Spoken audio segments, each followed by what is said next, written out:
ایک دن سویرے سویرے توبہ کرنے آ گیا. آپ نے فرمایا کیا ہوا؟ تو کہنے لگا حضرت جی کل ایک 15 سال کا نوجوان ملا ہے اور مجھے توبہ کرا گیا. مزہ ہی اس عمر میں اللہ اللہ کرنے کا.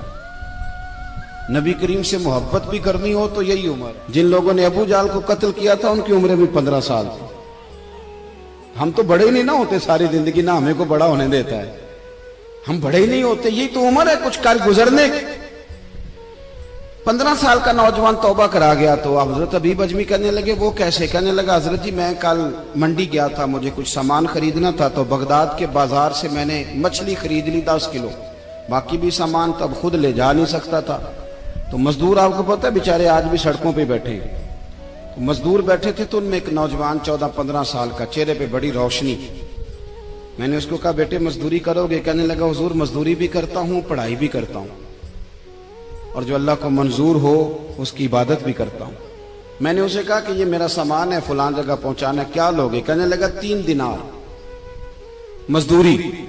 سودا طے ہو گیا. اس نے سامان اٹھا لیا. کہتے ہیں رستے میں ظہر کا وقت ہو گیا. کہنے لگا چچا اگر اجازت دو تو نماز پڑھ لوں. 15 سال کا جوان. کہتے میں رکھ کے نا وہاں سامان تو پھٹے پہ بیٹھ گیا اور نماز پڑھنے چلا گیا. باقی لوگ دیر سے آئے، وہ بچہ جلدی آ گیا. میں نے کہا بیٹے آپ جلدی آ گئے؟ کہنے لگے نفل چھوڑ دیے. آپ یہی نہ سمجھ لیں کہ کام چور ہے، میں بعد میں پڑھ لوں گا. کہتے ہیں وہ دوپہر کا وقت، رمضان بھی نہیں تھا. میں اس بچے کو، نوجوان کو گھر لے گیا اور میں نے اپنی بیوی سے کہا کہ بڑا نیک ہے، نمازی ہے. اور راستے میں یہ بھی ہوا ہے کہ میں نے اسے ایک دفعہ کہا ہے کہ یہ مجھے تھوڑی دیر کے لیے دے دو، گرمی بڑی ہے، تمہیں پسینہ آ رہا ہے، میں اٹھا لیتا ہوں.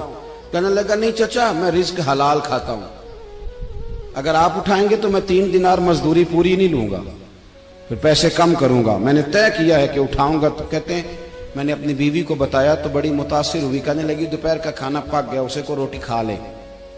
رمضان بھی نہیں تھا. کہتے میں باہر نکلا، اس کو 3 دینار تھمائے. تو میں نے کہا بیٹے ایک بات میری مانو گے؟ کہنے لگا بتائیے. میں نے کہا کھانا پکا ہے کھا لو. کہنے لگا میں معافی چاہتا ہوں، میں نے روزہ رکھا ہوا ہے. حضور نے حکم دیا، حکم نبی کریم نے حکم دیا، بخاری مسلم کی حدیث ہے. فرمایا نوجوانوں اگر تمہارے پاس طاقت ہے تو نکاح کر لو ورنہ روزے رکھو. حکم دیا، یا نکاح اور یا روزے، یہ سرکار کا حکم ہے. بھائی نفلی روزہ نفس کی قوتوں کو کچلتا ہے، انسان میں نورانیت اور روحانیت لاتا ہے. کہتے وہ کہنے لگا میں نے روزہ رکھا ہے. میں اور متاثر ہو گیا. میں نے کہا اب کیا کرو گے؟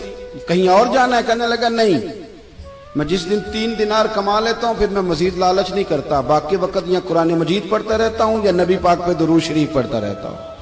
آپ بتائیں. تو میں نے کہا کہ افطار میرے ساتھ کر لو. کہتے ہیں میں اسے مسجد چھوڑ آیا اور خود میں لوٹ آیا. افطار کے بعد میں اسے لایا، کھانا کھلایا، عشاء پڑھی. اس کا گھر دور تھا، میں نے ڈرائنگ روم کھول دیا، بیٹھک کھول دی، وہیں وہ سو گیا. میری 20 سال کی معذور بچی کبھی چل نہیں سکتی تھی. کوئی طبیب کوئی حکیم میں نے چھوڑا نہیں تھا جس کو دکھایا نہ ہو. ایک ہی بیٹی، وہ بھی معذور پیدائشی. اس کے کمرے میں گئے، میاں بیوی اسے کھانا کھلا اور بتایا بیٹے ایک نوجوان ہے، بڑا نیک ہے ہمارے گھر میں، آج بڑا پرہیزگار. پتہ ہے حضور نے کیا فرمایا؟ نبی کریم فرماتے ہیں جب نوجوان اٹھ کے تہجد پڑھتا ہے نا نوجوان، تو اللہ فرشتوں کے سامنے اس نوجوان پر فخر فرماتا ہے. اللہ فخر کرتا ہے کہ عمر دیکھو اور دیکھو یہ میری بارگاہ. اللہ فخر کرتا ہے، اللہ یعنی خدا خود میر مجلس بود، اللہ فخر کرتا ہے. اب سوچیں. تو ہم نے اپنی بیٹی کو بتایا کہ نوجوان اور بڑا نیک ہے.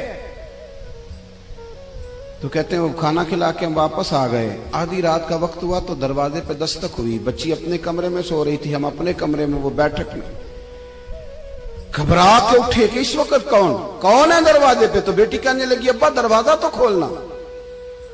کہتے ہیں دروازہ کھولا تو 20 سال ہو گئے تھے بیٹی کو، کبھی اس نے چل کے نہیں دکھایا تھا، کبھی دوڑ کے ادھر جاتی کبھی ادھر آتی. کہتی الحمدللہ اللہ نے میری ٹانگیں ٹھیک کر دی. ہم دونوں رونے لگے، اے اللہ تو کتنا کریم ہے، کیسے ہوا بیٹے سارا کچھ؟ بیٹی کہنے لگی ابا آپ نے کہا تھا نا کہ نیک نوجوان آیا ہے، تو میرے دل میں خیال آیا اللہ اگر واقعی نیک ہے تو اس کے صدقے مجھے شفا ہی دے دے. یا ایھا الذین آمنوا اتقوا اللہ وابتغوا الیہ الوسیلہ. تو کہنے لگی ابھی میری دعا بھی پوری نہیں ہوئی تو رب کریم نے فضل کیا ہے اور مجھے شفا عطا کر دی.